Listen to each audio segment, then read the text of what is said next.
Alright, what's up, y'all? Welcome back to EXP Share, where I share my experience of becoming the biggest artist on the planet. Today is episode 14, I think, and I'll try to keep this one short and sweet. Right now, we're at the laundromat, and I just wanted to talk about how amazing 70... Holy shit. What is that? Nice. I just want to talk about how amazing 75 Hard has served me today specifically, because this might be the first day during 75 Hard, maybe not the first day, but at least one of the only days in recent memory where I can confidently say I fucking crushed. And I'll basically explain. So we woke up, right? Oh wait, hold on. Well, kind of crushed. Okay, so we started, right? Woke up 6 o'clock. I did hit snooze. I'm not gonna cap, but it was only a 10-minute snooze. Woke up. I was feeling good. I was feeling the energy. And so McJenkins just dropped The Patience. Insane album. So good. And literally, as I'm listening to the album, from the first to the third to the fourth, like every time I listen to this album, I just start rapping. Like I get so inspired to start rapping because this shit is so good, and it's like a rap album. It's a hip hop album. It's just, if you haven't listened to it, listen to The Patience by McJenkins, one of the best listens in music. And so it really inspired me to get back on my rapping shit, just on some freestyle shit, just on some, like, I need to drop some bars. And because I fucking sucked at the last cypher, I also wanted to kind of redeem myself, so I might have some bars in the tugs just ready to go when I go back on Tuesday. And so I woke up this morning, and I'm not gonna lie, I procrastinated my workout, but I'm happy a little bit because I procrastinated literally just because I was writing bars. I don't really remember how it happened exactly, because I know I didn't really go on YouTube or nothing. I was just procrastinating my workout. I was just writing bars. Like, I forgot how it happened literally, but I just know that by the end of like the 30 minutes that I was wasting time, I had like 10, 12 bars ready to go, and then I ended up finishing the verse a little later at work, or working on it more. It's a long ass verse, I don't know. It's just gonna be bars on bars on bars. So I got my workout in. I was a little bit late finishing, so I had to skip my meditation today in order to still make it to work on time, because I'm kind of in trouble with work from one of the days recently where I called out. And yeah, so I made it to work on time. I got my workout in, got my breakfast in, boom. Great start to the day. And then throughout the day, I was actually mad energetic. I don't know why, honestly. I guess just because I got a little bit more sleep than usual. I didn't get a full amount of sleep, but I got enough sleep to still get my workout in and still feel pretty upbeat throughout the day, which was awesome. I ended up crashing a little later, but it wasn't too bad. I still had enough energy to, like, I don't know, every time I crashed, it would only take maybe 30 minutes or so, and as long as I kept moving, it would always end up coming back up, my energy. So boom, we knock out 9 a.m., 6 p.m. I get out of work, boom, skate to my car, go straight home, and immediately upon coming home, I had already told myself that what I really needed to get done today, I had to decide between going grocery shopping or doing laundry. And I already meal prepped for the next couple of days, so I can go grocery shopping on another day. So I was like, okay, boom, I need to do laundry, because I high-key went commando today. Excuse me. Because I ran out of underwear. So I got home because my clothes were all at home. If I was really locked in, I should have brought my clothes with me to work, so that way I could just go to the laundromat right after work. But excuse me, I didn't really have the foresight. So, and this goes with planning. I'm still not planning my days and my weeks out. Once I start doing that, I think things will get a lot better. But it's not a big deal, because the main thing that I'm prioritizing is right now I'm mixing and mastering some of the songs on RPG Volume 1, and this intro track slaps so fucking hard, bro. And so I was working on it yesterday after my son left, after his mom picked him up, and I got a pretty good mix / master that I was relatively okay with, but I didn't get to listen to it in the car yet. So I listened to it in the car today, and I was like, okay, it sounds good, but it's not. It's like 90%. And so immediately upon getting home, I didn't procrastinate on YouTube. I did a little bit, but I procrastinated while I was already in the thing. So like, I opened up Ableton as soon as I got home, worked on the mix a little bit, and then while I was exporting, because it takes a while to export because I have a slow, shitty computer, I went on YouTube and I started listening to the Rust podcast interview with Zane Lowe for his Santiago album, another great album. But The Patience by McJenkins is like leagues above everything else that dropped. August 18th, 2023, by the way, for a reference, if you guys want to go back to like see where I'm at. And I was watching, what else did I watch? Just like random shit, random bullshit. But it was like in between while I was exporting. So I did a couple mixes, did a couple exports, boom, emailed them to myself. And then as soon as I was done, packed up my clothes, went right outside to go do my laundry. And what was dope was that immediately, so I came out of the house and all I had was my fucking shirt, shoes, shirt, shorts, like nothing. I had no jacket, no nothing. And when I had got home, it wasn't raining. But as soon as I went downstairs and I was already outside, it started raining. And in my head, I was like, all right, I'm not about to go back upstairs, waste time, get a jacket, do all this stuff. It's like, bro, it's only me that's gonna get wet. My clothes are in bags. Well, my blankets, I didn't have in bags, but I knew that by the time I was done drying and everything, it probably would stop raining. So I literally walked like 4 blocks to where my car was parked in the fucking rain, and I felt completely okay. Like, it didn't even feel like a thing. And that wasn't a thing before 75 car. Before, I would always find an excuse to not do something. You know what I mean? And that would have been the perfect excuse. Damn, it's raining. Can't walk to my car. I gotta wait for it to stop. Blah blah blah. Well, while I'm here, let me go on YouTube. Let me go fuck off and do nothing. And that didn't happen today. I literally saw the rain. I was like, fuck. And I just walked through it. And it felt great. It was like, okay, cool, easy peasy. And so, yeah, got some laundry mat.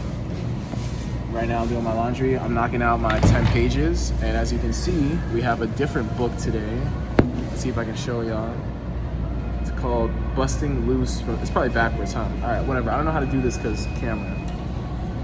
Whichever one makes sense. Nah. It's called Busting Loose from the Money Game, and it's a crazy book. I'm not gonna lie. This is my second time reading it. The first time I read it was somewhere around 2021, I believe. And no, 2020. How old is my son? It was 2022. So this was last year that I read the book. It was early last year, right? Yes. So it was early last year that I read it. I just remember because I read it. I finished the book a month before my son was born. I don't know why I remember that. But I guess I remember because it was a pretty impactful book. Because this shit is wild as fuck. It's trippy as hell. It's not for everyone. And there's 2 things about it that I really love. One is the actual contents of the book. It basically presents a new way of looking at just life in general, but specifically money, but life in general really. And the basic idea is that there's a lot of rules that we just got born into life thinking are true. And the reality is that they're not true. They're just rules that someone told us are true. And we accepted them as 100% real, but once you strip down a lot of things and you look behind the veil, you realize, wait, these rules aren't actually real. And so the preface that he brings, like, you know, you think about something like baseball or football, it's like, hey guys, imagine explaining football to an alien that's never seen this. So we take this leather ball and we have a setup of exactly this many people on the field, and it has to be exactly 100 yards, and there's these big yellow thingies called goalposts, and there's this thing called the snap, and then you have a play, and then you have to toss the ball, but you can only throw the ball in certain ways, and if you get to this specific point, you gain 6 points, and then if you go here, it's 7 points, and then the game ends after this many quarters. Like, there's so many specific arbitrary rules that don't apply outside of the game. And so he basically presents a new way of looking at it where I don't remember the specifics, but one of the main things was just that in order to unlock a lot of the, you know, great aspects of life and all the stuff that seems like miracles and stuff that's like almost seems like magical type shit, is you basically just have to run towards doing hard shit. Run towards doing shit that scares you. Run towards doing shit that gives you anxiety, that you know is gonna be painful, that invokes a little bit of fear. And so the philosophy behind everything is kind of cuckoo, and a lot of people really aren't gonna fuck with it. So it's, you know, read it at your own risk.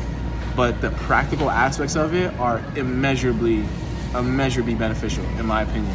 Like, if you actually follow what he says in the book, 99% chance you're gonna live a great life, because he just tells you to do hard shit and use that as kind of a guide towards what you should be doing. And then there's like a lot of, you know, information in between that.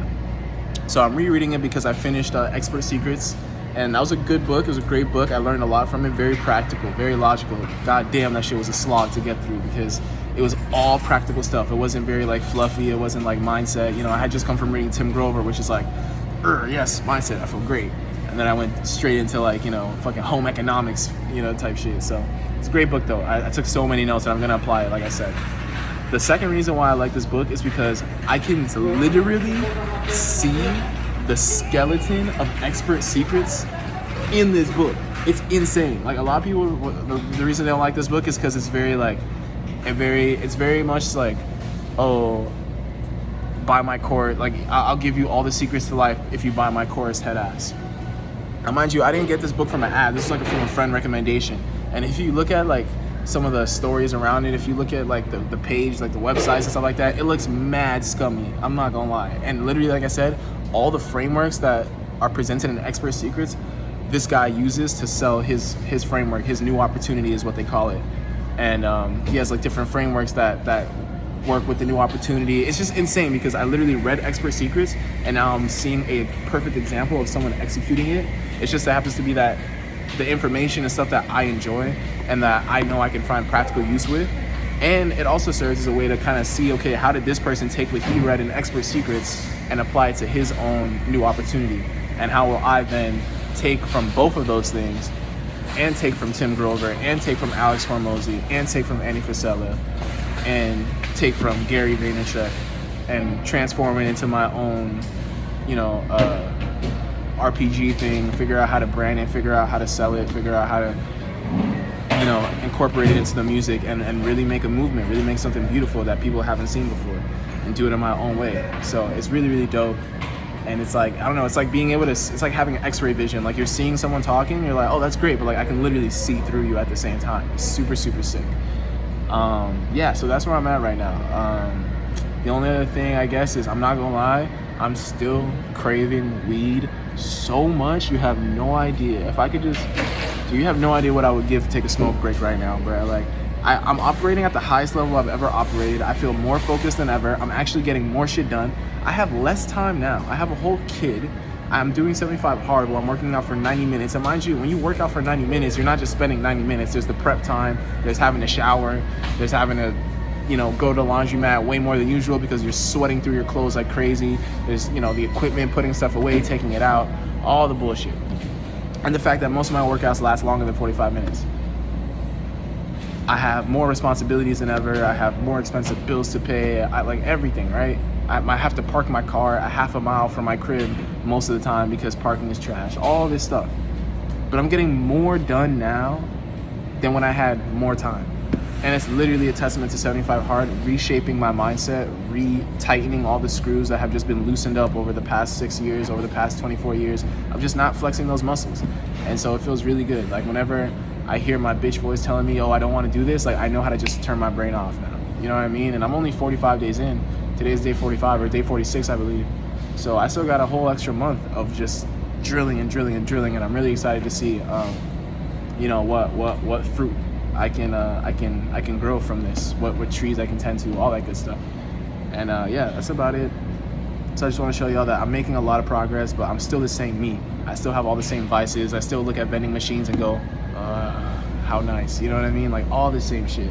But we're trusting the process, we're going through it, we're working through it, and it feels really good. So that's about it. Trust the fucking process.